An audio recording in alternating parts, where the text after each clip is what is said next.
Hi, I'm Annie Botticelli, and this is the Storyteller Forecast for Cancer for November 2017. Go to my website, anniehelpsyou.com, check out my blog, and check out my new school, the Astaria School of Practical Magic, where I help you use ancient wisdom and scientific wisdom to bring the magic from the ethers into your practical, mundane reality.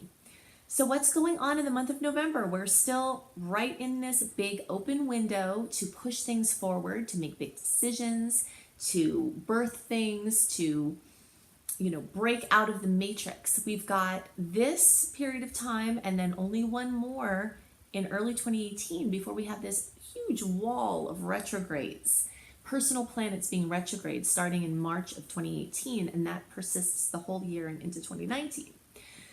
So it doesn't mean you can't do anything during those times. It just means that if you've got something you're trying to establish, it's better to get it out in this window here through the first half of November, or in that window at the beginning of the year after January 12th, but before too much into March, so that you can then just keep developing and building and working with and adjusting the things that you've launched, because the energy flows better that way when you launch, when things aren't going backwards, So I'm going to talk at length about the general transits, but first I want to talk about some things specific for Cancer.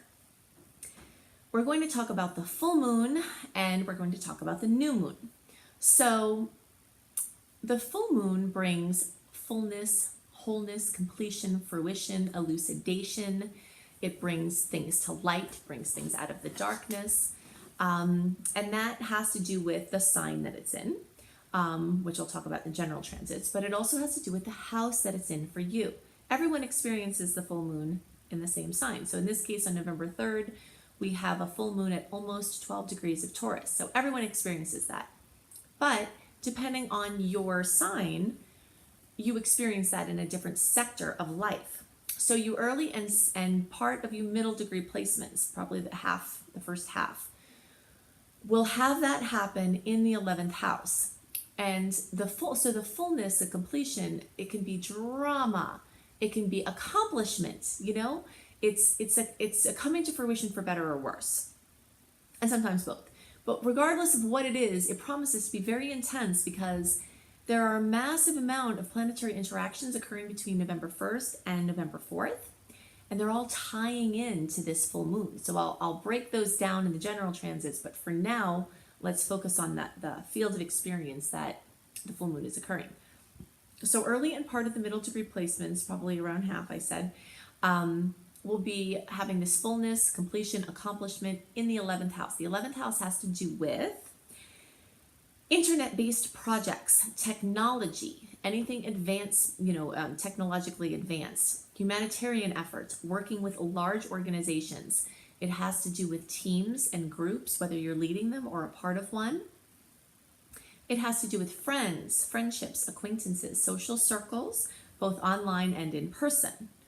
So some sort of drama could happen with a friend. A friend could need some attention. A friend could come and you haven't seen them for a long time. Something for better or worse requiring attention involving a friend or an acquaintance or something in a group or something in, an internet project. Maybe you've been working on a project and you're finally launching something. That would be a really great use of the energy. So this welling up, this something demanding attention coming in those places. The rest of the middle degree placements and the late degree placements, and again, you can figure out where you are on this spectrum by looking at the days that the sun is in Cancer. So when Cancer starts, and when it ends is 30 days. You break that into thirds. The first 10 days of the sign, or the first 10 degrees if you're watching for your rising sign, those are the early degree placements. So 0 to 9 degrees, or the first 10 birthdays. The second segment is the middle degree placements, and that starts at 10 degrees, goes to 19 degrees for your rising sign, or your moon sign, whatever you're watching for. And then the second 10 days of the sign. And then the rest of the end there are the late degree placements. So the second half of middle and the late degree placements have this fullness, completion, drama, fruition, accomplishment occurring in the house of work. So a work drama, powerful vocational insights, powerful work accomplishments, recognition. a drama with a boss, a drama at work, some sort of conflict, something coming to a head. So that's the sector. This can also have to do with a father figure or a boss or an authority figure. So they might need some attention, or there might be a blow up, or there might be an accomplishment, maybe something exciting is going on for them and you're emotionally wrapped into it. So that's the full moon. The new moon is on November 18th and it's at 26 degrees of Scorpio. And that's going to be highlighting for all of you this fifth house. The fifth house is the house of children, creativity, fun, romance, hobbies. And there's a massive amount of short and long-term energy in this sector for you. That's why I'm calling the name of the theme of the month for you, Frenzy of Fun. Because Jupiter is there in a long-term way expanding this Jupiter-Venus conjunction we have on November 13th, where Venus, the ruler of love, beauty, and money, gets together with the great expander Venus. That's happening for you in the fifth house. So highlight on children, new opportunities is one of our big taglines here because it's the new moon. So you also get wishes. So you can look at my website for my blog that's called Making Powerful New Moon and Scorpio Wishes, to help you most align with the new moon in Scorpio and what you wish for then to get the most headway. You get 10 wishes. So you can check out, go to anniehelpsyou.com, click on blog and astrology, do a search for new moon Scorpio. You can also search on my YouTube channel for Making Wishes Come True, Annie, and that will get you to my video, Making Wishes Come True Using Astrological Power Periods. So there's a lot of resources I've created to help you with your wishing, because I think wishing is just the most fun, cool thing ever. So I want to help you with that. But this sector of romance and love and children is so juiced up. So many people are going to be making babies. So many people are going to be finding out they're pregnant. So many people are going to have the children they have either need attention or new opportunities with them. Or something exciting going on with them. Or for those of you who have babies that are your creative projects, that can be just as much of a manifestation as the human babies. So super on fire creatively. If you want to do something permanent and launch something with those things, remember, try to, in the first half or so of the month, like up to the new moon, if you got to get a domain name, if you got to get a website up, if you got to get something from your creativity standpoint, try to push it forward to establish something new in that time, so you could be working on it in the backdrop in the retrogrades after you've already launched it, or done something permanent with it, like started something with it. So these are the things that are most on my mind for Cancer placements. Now I want to talk specifically about the transits that are going to occur in November, the dates of them, what is going to happen, what you can expect energetically from these interactions of the planets.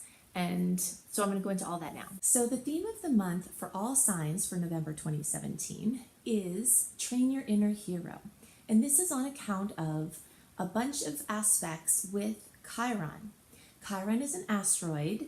It's named after a gentle centaur in Greek mythology.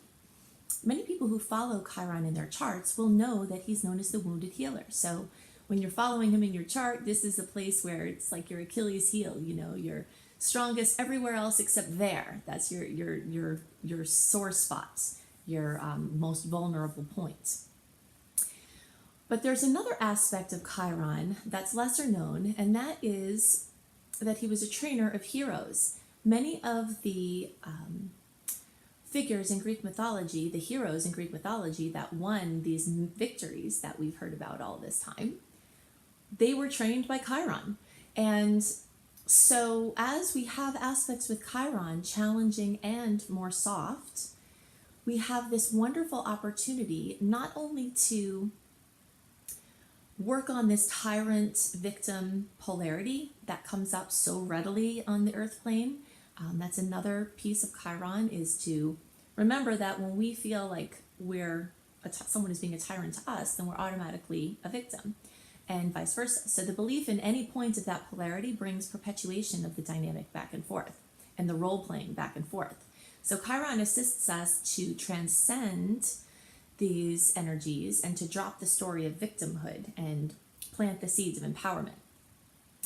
And it also assists us in training our inner hero. So a great trainer will use our weakest spots as not only places to fortify, but also places that make us different than other people, that bring us gifts. So you may find many gifts in focusing on your vulnerabilities at this time from these aspects, and that's one of the themes of the month.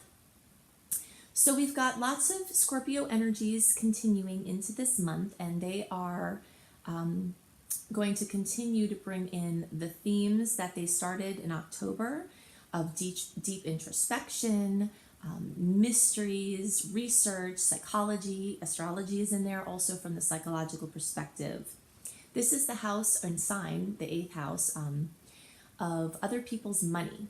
So inheritances, shared money, marital money, sweepstakes, winning, finding money, money coming from nowhere, debt, credit. All of these are themes that are going to be continuing to be brought up by the Scorpio energies this month. There are many powerful transformations awaiting with this energy because Pluto owns that space of the deepest transformation, birth, death, rebirth. The phoenix rising from the ashes is a way that I always like to describe that energy. So we've got that energy present, but at the same time, this lighter, very different Sag energy starts to work its way in. And when Sag energy becomes present, we have the desire for action and movement, adventure and prolific expression. It's the sign of luck, and it's the energy of optimism, and also is a very strong intuitive, like following hunches to increase synchronicities, and increasing the breadth of our experience. Scorpio energy talks about the depth of experience, and Sag energy talks about the breadth. So we've got both of those going on this month. So you might find a lot of chances to spiral in and go deep, as we also spin out and go really wide. Lots of people will find that they are excited about and ready to and having opportunities to travel or do things with different countries, different cultures, different languages. Sag energy is also very much related to publishing projects, writing, editing, teaching, learning. Teaching and learning programs of any kind are Sag's domain. So, and just fun, Sag is a very easy, light-hearted, fun-loving sign. So you'll feel those energies start to roll in. In November, we are still in that window that started in September of this open time without personal planets being retrograde, but that's only through November 15th. November 15th, the Mercury retrograde shadow period begins. So Mercury doesn't go retrograde in November, but the shadow period starts on the 15th. So every day after the 15th, you start feeling that kind of the mishaps, the miscommunication, stuff with transportation, stuff with the devices coming up. And you can check out my video, Mercury retrograde do's and don'ts, on my channel, Annie Botticelli, Mercury retrograde. Also, you can just tune in to what's happening, and this is one of the most important things that I'd like to teach about astrology, is that you can hear about what's going on in the energies, but the more you start to match these dates with feeling into them, that's the biggest thing, because you will notice it. I have heard countless people tell me when they start paying attention, oh gosh, Mercury must be retrograde again. Things start slowing down, communications start getting more complicated, things from the past start showing up. So if you have a big launch or something you want to burst out into the world, trying to push it out by the 15th is a really good idea, because we don't want your out push to be interfered with by the in-roll of Mercury retrograde. Now, that being said, I will talk about a couple of dates after November 15th if you have to push some last minute stuff through that are really nice energies, but try to get the bulk of your gusto out before that time. I always liken this to the idea of being on a deserted island and making a boat. When you try to get off the island, you would not put your boat that you've worked so hard to make, this is your last chance, right? Your only chance to get off the island. You wouldn't put it out when the tide was coming in. It would make no sense. You'd be battling the waves and you probably wouldn't make it. But if you wait, if you watch the tides and you wait until the tide is going out to set your boat afloat, it's much more likely that you're going to reach your destination. So that's why we want to pay attention to these energies. And even though everyone gets, a lot of people get irritated with, oh, it's Mercury retrograde again, I don't want to hear about this. Well, It's true, but it's important as a rhythm, especially in a world where everything is about go, go, go, go, go, that we have these beautiful retrogrades that remind us that sometimes it's just time to roll a little bit in and then store and save, hold the gold until we have these good launching points and then push out, and then roll back in. So half the month is in this major push out, and then we start moving into this roll back in type of energy. So I'm going to give you some details about some of the aspects to look out for this month and the dates they happen around. Do know that when I give you exact dates that the transits occur on, you could feel those manifestations before or after those dates, because it's not a finite point in time that these things are expressing.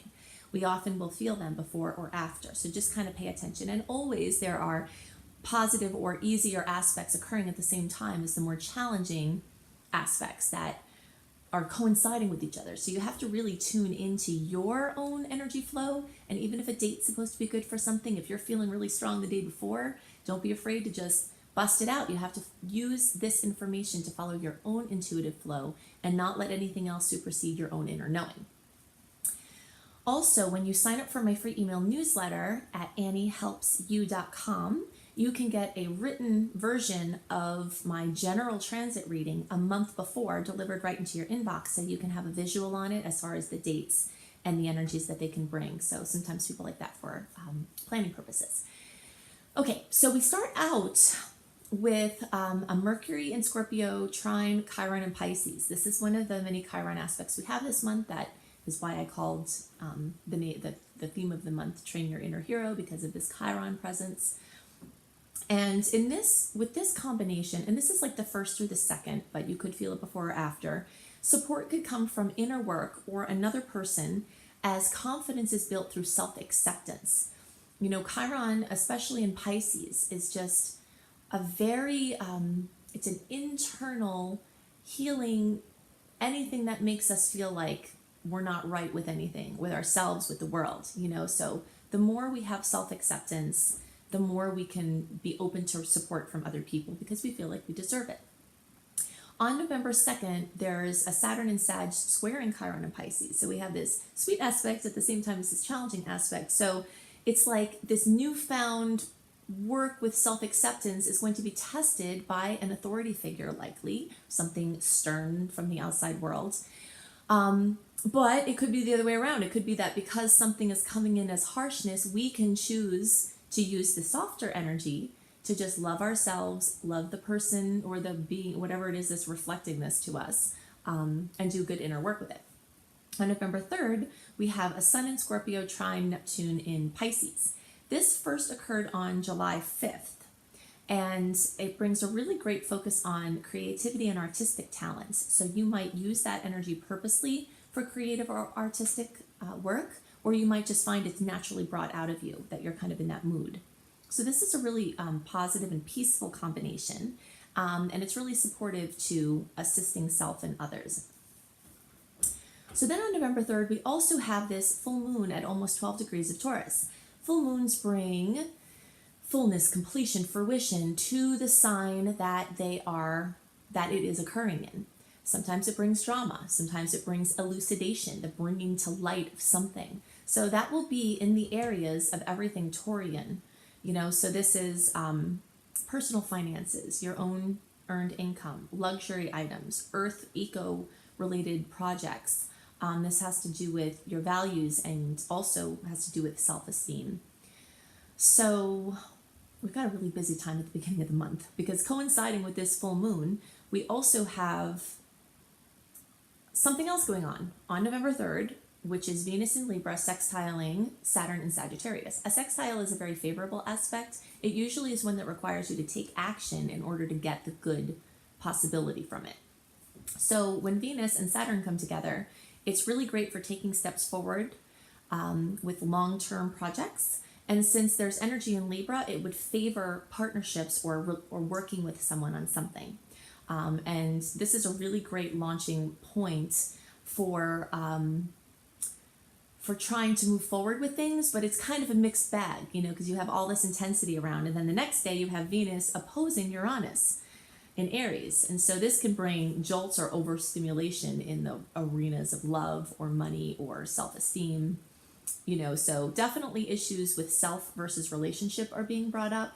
So it's possible that as you have a chance to move forward in partnership, the fears could come up, of merging. And, so you can use your intuition to see what you're supposed to do with that. But there's definitely a lot of energy around partnering and doing something for the long term. On November 9th, we've got the Sun in Scorpio making a great aspect to Pluto in Capricorn. Again, this is one that you would need to take action on to get its most positive attributes. And this has to do with bonding with other people in deep ways. So, in love, in money, in business, so you can kind of see this theme of partnership. And this is being brought over from the energies in Scorpio, some energies still in Libra. Libra and Scorpio are partnership energies.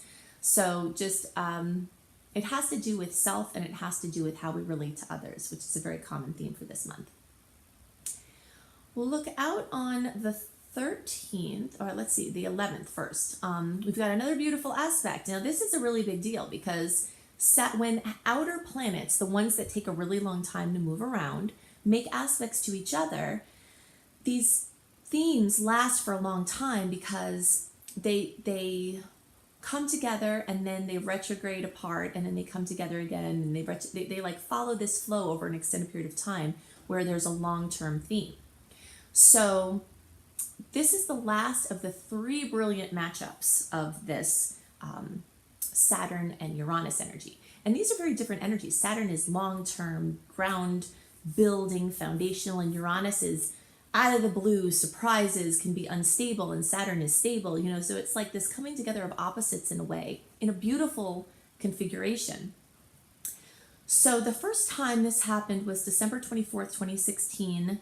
The second time it happened was May 19th of 2017. And then this is the third time. So it can really bring stability and expansion through the combination of innovation and technology, because Uranus rules innovation and technology. So this transit lasts well beyond the date of November 11th. You'll feel it in the weeks before or weeks after. Sensitive people will have felt it as a long-term theme for almost a year. So on the 13th, we've got a really fantastic aspect for merging. There's so much energy that's really good for weddings, for partnerships coming together. Like I said, it's a mixed bag because there's, the challenges and the fears that come with it, and maybe the red flags even.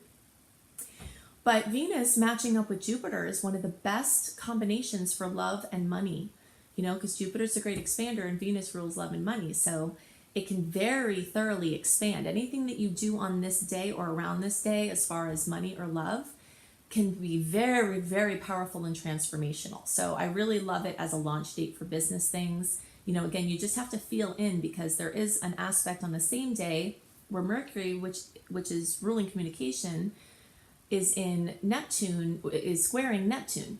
And that can mean you're not seeing things clearly, So if you've already done all of the work where you have to, do your testing to make sure everything is cool to move forward, then this could just be a little blip. But if you're just meeting someone at this time, there could be an intense meeting, either romantic or otherwise, but there's this piece where you're maybe not seeing everything really clearly as well. So you just have to look out for that. On the 16th, Venus in Scorpio is making a beautiful aspect to Neptune, and this is wonderful for emotions and intimacy. You can see our theme of this partnership and coming together continues. Now, if you are someone who is moving through this time and you're not merging with people in any way, that doesn't mean that the transformation can't abound prolifically, because Scorpio energy is very deep and can be very individual, even though it does represent the merging of energies as well. But an individual going on a deep transformational journey can very much embody this energy, because it's the story of going deep into the self as well. So you can do really deep inner work with this, solve mysteries, find answers to problems, find solutions. There's a lot of different ways you can use this besides merging with other people. So on the 16th, we also have the Sun in a beautiful aspect with Chiron. So Chiron coming up again, this has to do with your forgiveness of self, helping all of your relationships. When it comes back down to it, to simplify so many things in life, we are mad at ourselves and we project it on other people, and everything becomes a mess. It's really simple. So self-forgiveness and anything we do with self-forgiveness can be very greatly assisted this month, and that's part of training your hero. Okay, so then on the 17th, we have Mercury in Sag making a trine to Mars, and this is awesome for bringing thoughts into action. So Mercury in Sag is very busy mentally. Even though November 17th is technically in the pre-shadow period, you still can push some good things through on this day.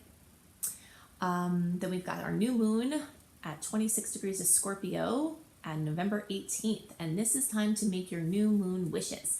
New moon wishes are real, just like birthday wishes are real. You've got this new open window, especially when you align your wishes with the sign that the new moon is in. You can check out my website for a blog about this. It's called Making Powerful New Moon Wishes in Scorpio. If you just go to my website, anniehelpsyou.com, and go in the blog, go in Astrology, and search for New Moon Wishes Scorpio, you can have a good guideline for how you can maximize these wishes. And I have those every month for every sign, so you can always find them there. But to summarize, you want to use those Scorpio related things that I talked about earlier: partnership, other people's money, deep finances, astrology, psychology, things like that, and align your wishes in those arenas for powerful transformation.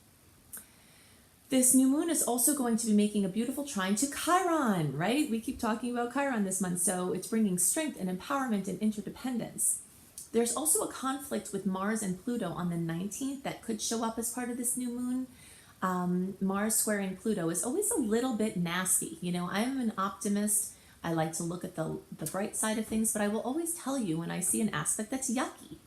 It's not that you can't do something good with it. I hope that you will. That's my mantra, is challenging aspects are here for us to push through resistance and clear out issues that are interfering with our highest expression. But it can be kind of nasty, aggression, violence, all of these things. If you are to try to avoid circumstances where things like that could occur, be very careful driving, don't antagonize a crazy person.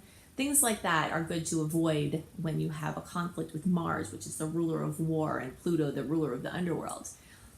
So this first occurred on February 22nd, and it definitely brings the need to carry extra awareness, because it will definitely bring stress and conflict in many cases. Partnership commitments or unwelcome opinions from key relationships may come up, and how you respond to them could be part of the manifestation of this transit as well. By November 21st, that energy has cleared. We've got Venus in Scorpio making a great angle to Pluto. So now maybe that conflict brought things up, and now there's a smoothing over point. This can be very intense emotional or romantic experiences. This can have to do with amazing financial opportunities. So like I said, I had mentioned earlier that there'd be a few spots that would be okay for pushing some things through that are last minute things. I don't love them as the big launches if you can help it, only because you're kind of getting into that murky retrograde energy. But if you've got to push some last minute things through, November 17th was a good time. November 21st has some good energies. And on the 22nd, we have Neptune going direct in Pisces. So, of course, anything that Neptune does is going to affect everybody, but it will affect Pisces even more. When your ruling planet, it's not just because Neptune's in the sign of Pisces, it's because Neptune rules the sign Pisces. So this is a very sobering time, so it's good for becoming practical and organized and making the abstract more concrete. On the 25th, we have a beautiful aspect with Mercury in Sagittarius, trining Uranus in Aries. And like I had said before, even though Mercury's shadow period is happening, there are going to be people whose stuff starts to break down at this time and they need to get new devices. This would be a good point to push through, like if you have to get in a vehicle, if you have to get a device. If you haven't done it earlier in the month and things start to break down now from the shadow period having begun, this at least carries some good energy if you have to get some of those new things for things ruling communication and transportation. On the 26th, we have Venus and Scorpio making a trine to Chiron and Pisces. So this is really empowering for finances or your self-esteem or your romance sector. On the 27th and 28th, we have Mercury and Sagittarius making a conjunction to Saturn in Sagittarius. So big picture dreams, which is Sagittarius rules big picture dreams, may need some harnessing and organizing now. That's the influence of Saturn. So that's possible how it could manifest for you. Alternatively, hard work done to rein in scattered efforts can be very much rewarded. Since Saturn can be kind of serious and Sag can be light, sometimes the coming together of these energies can be something annoying and limiting to our flow and our expansion. But if you use the energy right, then it can be very productive, especially for long-term ventures. So these are the things that are most on my mind for the month of November for everybody. Definitely check out my website, anniehelpsyou.com, see what's new on my blog.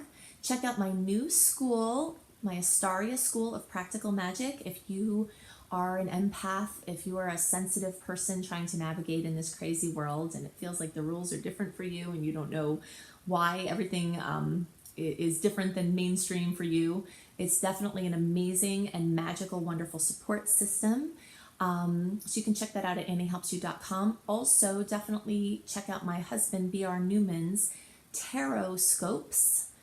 You can go to iamhelios.com, iamhelios.com.